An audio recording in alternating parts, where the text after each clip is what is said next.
26 years. I want you to remember that number because it will be very important in a moment.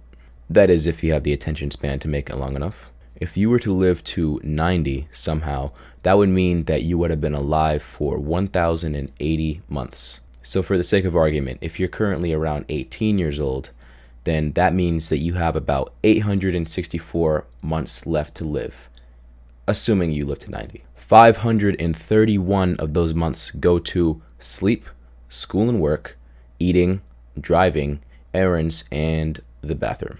You spend actually over 2 years in the bathroom. So that leaves us with about 333 to 334 months of time left. And with that time, we can do whatever we want with it. We can go have fun, we can explore, we can engage in hobbies, we can hang out with our friends, build relationships, all that fun stuff, right? Well, out of 333 months, the average teenager, you, spends about 312 of those looking at a screen.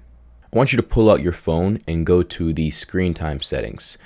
You will see how many hours that you spend each day on your phone. It's likely that at least 5 hours a day is spent on your phone, and the rest is probably spent watching TV or playing games. And if the average teen is spending 8 hours a day looking at a screen on entertainment, then that means that 93% of your free time is spent looking at a screen. 26 total years of your life. If you're struggling with mental health problems right now, this is probably why. If you're struggling with bad attention span right now, this is probably why. And I know that correlation doesn't always equal causation, but as we'll discover over the next few videos, over the next couple weeks, it's the truth. And if you're struggling from those things, I understand. I have been there as well. And this video series that I'm doing will help you. I'm going to be releasing a lot of videos over the next few weeks detailing everything I know about this stuff. So who am I? My name is Abraham. I am 20 years old, and my mission is to help you gain focus in this world of distraction. I used to struggle from overstimulation, and my bad attention span held me back in school and in work for years. I couldn't focus in school, and I always thought that there was something wrong with me. But there isn't anything wrong with me, and there's nothing wrong with you. What you need is a dopamine detox. So why should you consider a detox? Well, I will explain what dopamine is first. So dopamine is a neurotransmitter that plays a role in reward, motivation, and pleasure. But I want to highlight pleasurable activities because those ones release dopamine, making you want to repeat them. And the more stimulating an activity is, the more that you're perpetuating a cycle of instant gratification to the point of dependency. Dopamine detox is not actually detoxing from dopamine itself. That's not how it works. Dopamine detox is the conscious elimination of activities that provide high amounts of dopamine. So this is social media, video games, junk food, and other things like that. The goal of a dopamine detox is to reset your brain's reward system to regain control of your impulses. And doing this will give you a chance to appreciate the smaller, more fulfilling activities in your life.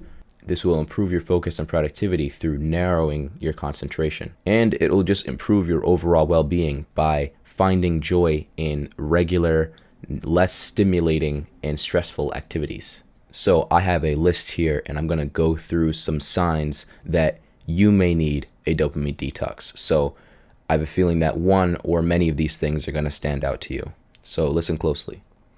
Number 1, difficulty concentrating or easily distracted. So maybe you struggle to focus on schoolwork or other tasks that you set for yourself. Or you keep switching from tab to tab or task to task. You don't know which one to focus on, or you want to focus on a bunch at a time. So you're multitasking. But everyone knows that multitasking is not productive. When I used to try to sit down and do homework, I would get the urge to check something on my computer, and then I would go online or on YouTube, and then I would tell myself that I'm going to go back to the work after I check this thing, and then I never would. I was trying to multitask. Your brain can only move in one direction at a time. So number 2, constantly craving instant gratification. So this is when you're feeling the need to check your socials or your messages, or you're just always seeking quick entertainment like TikToks or Instagram Reels. That variable reward system is really, really enticing when you're bored because you know you're going to find something that sparks your interest.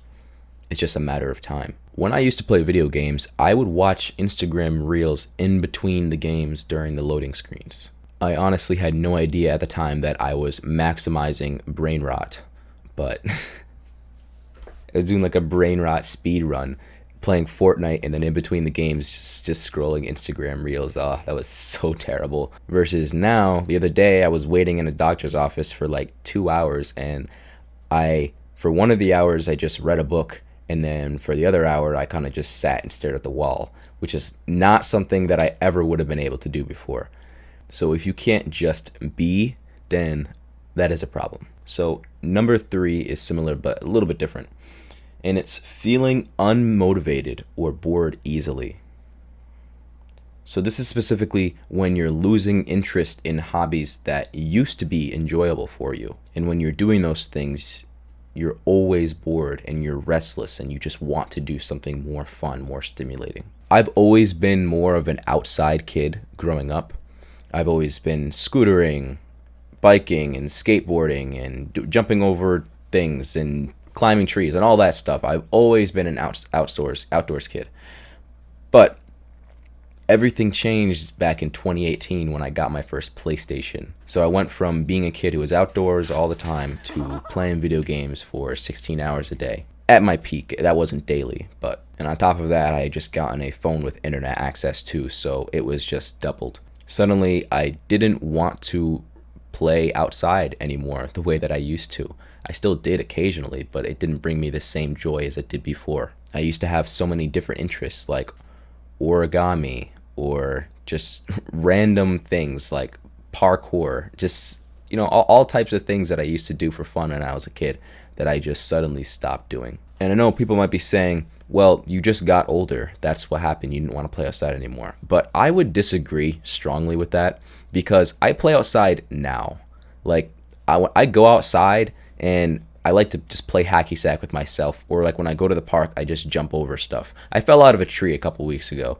It's, you don't, just because you get older doesn't mean that you can't like have fun in the ways that you used to. So the 4th sign that you may need a dopamine detox is that you have a lot of anxiety and you're feeling very stressed, and especially when you feel anxious or stressed when you're away from your phone for an extended period of time. You can't go anywhere without your phone. It's either because you want to have that quick instant gratification of social media at hand whenever you need it, or you just have FOMO, where it's like you're scared of missing out on the messages or maybe the news or whatever's going on. You just don't want to miss out on something that you think might be important, but in reality is not. And you may feel stress being away from your phone or socials for a while because you might be using these platforms to mentally escape from your problems. You're mentally escaping online. Viktor Frankl, in his book A Man's Search for Meaning, he writes, if a man cannot find a deep sense of meaning, he distracts himself with pleasures. I think that a lot of us waste so much time online and just on instant gratification in general because we don't know what else to do. And it's a lot easier to distract ourselves with something that'll bring us pleasure in the moment than face the reality of our situation. It's too daunting to take action sometimes.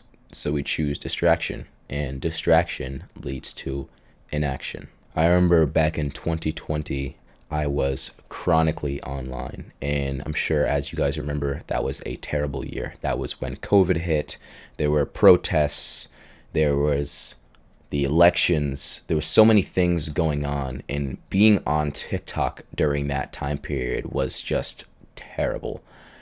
I didn't realize it was terrible at the time, but I was so bombarded by all the different news, the different opinions that were going on, and on top of that, like just like the mindless entertainment where TikTok was still relatively new at the time as well, and it was really bad. I felt like I needed to be informed about every little thing that was going on, and I basically based all of my identity on things that I saw online. I thought that I was better than most because I wasn't building a parasocial relationship with anybody, and I never have. But really what I was doing was no better because I was being part of a collective internet identity that was, like rigid on one side rather than the other. Now, if you have these signs, can you imagine the long-term effects that this would have on your mental health? It's the constant comparison, the low self-esteem, escaping from problems. I genuinely believe that a dopamine detox will kickstart your growth in these areas because your mind needs time to work on itself. And not only that, you can get back your productivity like I did. You can do more of what actually matters to you. I seriously thought that there was something wrong with me because I could never focus in school. And it wasn't until I started working on my own and I started getting into this digital detoxing, dopamine detoxing thing that I realized that I really wasn't the problem. I still struggled with focus, but it had gotten a lot better ever since learning about this stuff. The truth is that the modern world is out to get you. We live in a world of distractions. So you are not the problem, but you are the solution. You have the power to take back control of your life by taking back control of your dopamine. So here is an action step for this video. I want you to think about some of the signs and reasons that we went over for why you may be considering a detox or you may need a detox. Then let me know in the comment section what you think. So ask yourself, and you can even journal this as well, do you find yourself constantly checking your phone? What activities have you stopped enjoying?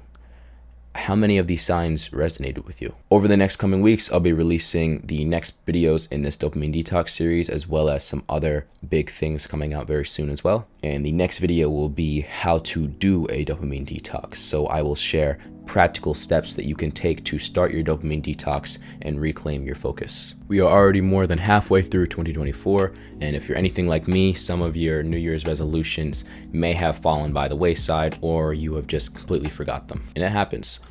Life gets busy, priorities shift, and our goals can get kind of pushed to the side. But it's not too late. I invite you to join us for a special weekend workshop hosted by me in my free community at Perception Alliance, hosted on June 29th. We will reflect on the year so far, discuss what went well, what didn't, and plan for the next quarter. It is a really good opportunity for students, creators, and anyone focused on productivity and self-development. And the workshop will be recorded, so if you can't attend live, then you can watch it there, again, completely for free. You have nothing to lose by showing up, and at the end, I'll also be announcing something even bigger than the workshop that will also be free. So you have that to look forward to as well. I will see you there. If you got value from this video, I don't usually ask this, but I highly encourage you to like, comment, and even share this video, especially to someone that you feel may need to hear it. It really helps me help more people. I'm sure you may be able to think of a friend who could benefit from this information, so please share it with that person. And for more frequent content and updates regarding events and launches and things like that, you should join my weekly newsletter, The Saturday Self-Improver, and also follow me on Instagram. I will see you next time with more tips on how you can start a dopamine detox, and you can watch that right here.